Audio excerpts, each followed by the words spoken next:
Aloha, guys. As I am building out my para relationship, and that's a Tiago Forte thing, comes from building a second brain, and now his new book, The Para Method. It's projects, areas, resources, and archives, PARA. I have been looking into sort of getting back into doing the to-do list thing. And it's weird for me because that's something I lived in religiously. I was like OmniFocus like a psycho. Then I was things like a psycho. Wonderlist even, went to Todoist. I rocked Todoist for the longest time.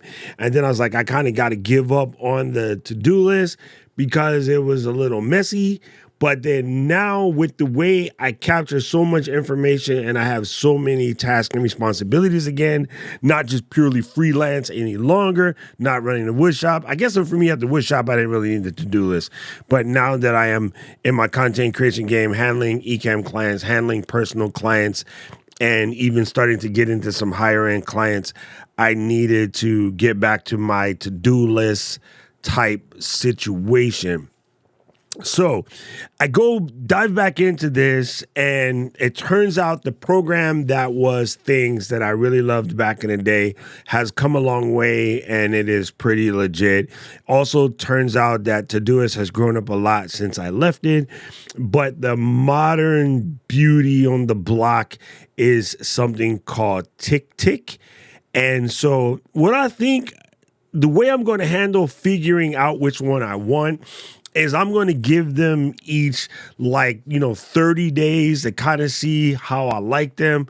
One thing to me about TickTick, which is really cool, is their quick capture facility is pretty epic. I assume that Things and Todoist have similar things, but I'm using iOS 17 right now. And right here on the front page in that bar, I can actually slap a little button. Sorry. I can just press that. Oh, I can't see my face.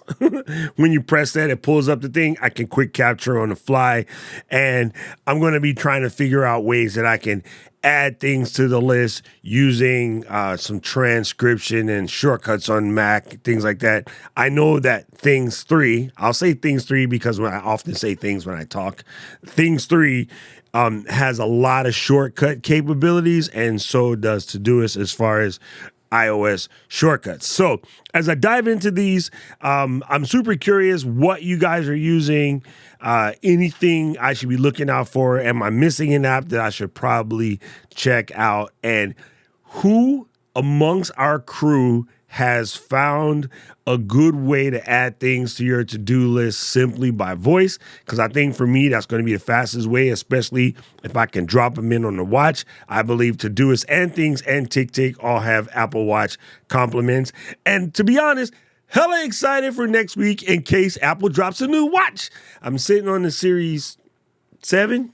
And I kind of want to get the Ultra. So I'm hoping there's a new Ultra coming up next week. So kind of looking forward to that. But I wanted to drop you guys this real quick. So anybody have anything, send it to me in the comments or pop it over in the Discord where I can find it. I did want to give you a heads up. One of the things I'm working on in this to-do list situation and building crazy cycle stuff in Notion right now is I am putting together my iOS 17 playbook and soon after my Mac OS Sonoma playbook for creators. So these are documents that I am working on. And hey, this is going to be a new one. This will be the first time that I am dropping a newsletter and a video. So let me know what you think about this, or would you prefer it to be text? And maybe I'll transcribe this and drop it in the bottom just in case you're somewhere where you can't watch a video. Anyway, I appreciate you guys. Thank you for dropping in the newsletter. If you know anybody else that needs to see this, make sure you send them to createbetter.life. And I will see you when I get back from Japan. Mata ato de. Daku-san wa arigatou gozaimasu.